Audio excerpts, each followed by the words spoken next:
Hi everyone, Mr. Bowtie here. Thank you so much for checking out my content and my channel. Now make sure you bang home that red subscribe button on YouTube so that way you can stay up to date on the latest content from around the area that you won't find anywhere else. And follow me on Twitter at Mr. Bowtie 1982. Thank you so much and enjoy the show.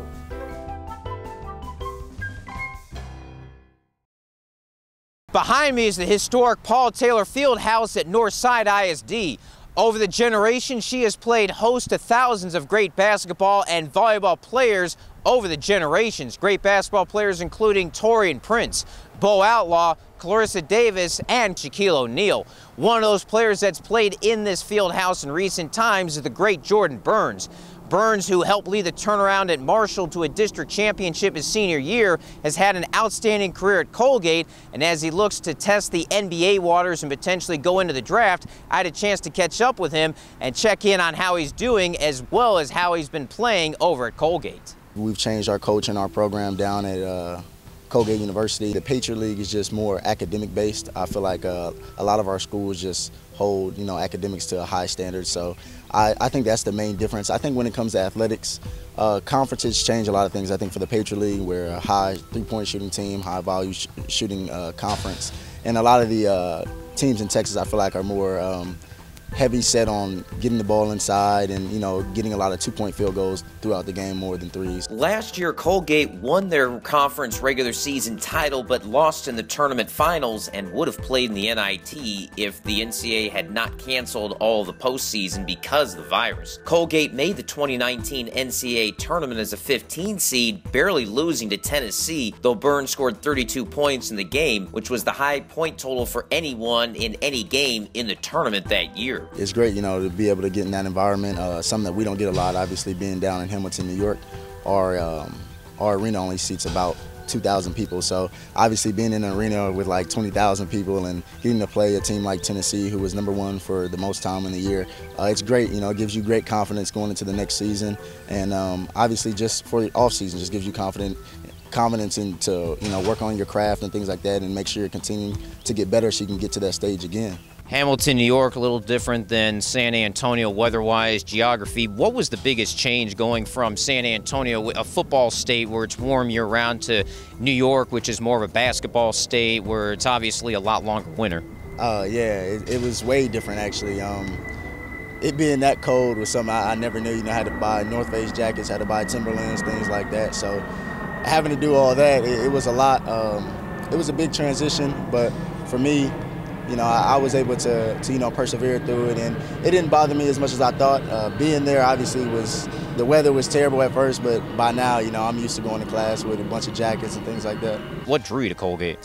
Honestly, they were the first school to offer me a Division I scholarship, so for me, that was a big deal. I wasn't heavily recruited by a lot of schools, and nobody really wanted to offer me. And Colgate came up first, and they decided that that they were going to put their trust in me to run their basketball team. And I decided that that was the right place for me. Mass emails oftentimes get caught in spam folders, but fortunately for Burns, his email hustle was spotted by Colgate and helped him land with the school named after the toothpaste. My assistant coach at the time was Coach McGarvey at Colgate, and he was just going through his emails one day, and I sent a bunch of emails out to a bunch of different schools, just trying to get recruited, and he happened to click on the link. He said he never clicks on those links, he just kind of lets those go, but he was like, today, I guess it was a lucky day, and he clicked it. He saw my highlights and was like, wow, this kid Jordan Burns might be pretty good. What aspects of your game did you have to change or work on when you were making the transition from Marshall to Colgate? A lot, I had to get my shot way better. Obviously, my decision-making skills had to get a lot better.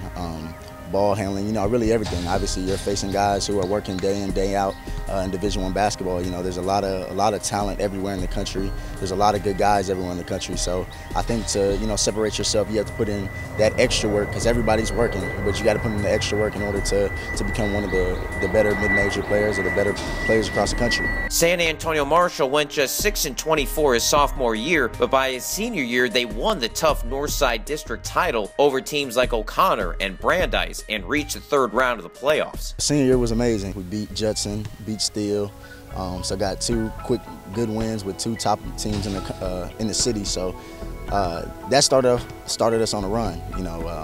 from there, we didn't let up. I think Coach O and Coach Alvarado and Coach Alvarez really just helped us all, create a work ethic for ourselves.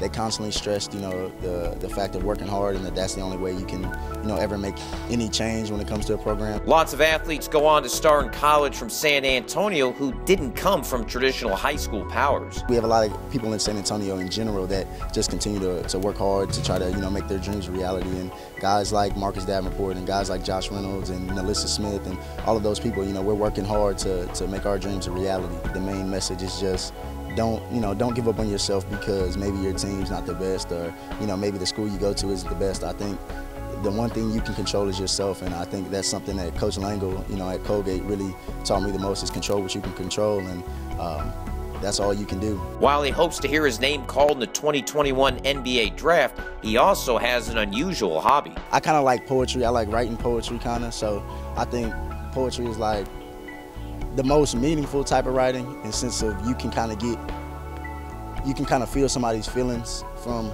a poem or something like that. So I think those are probably something that I like the most, probably poems. Burns' basketball skills are poetry in motion. Reporting from San Antonio, I'm Greg Sherman.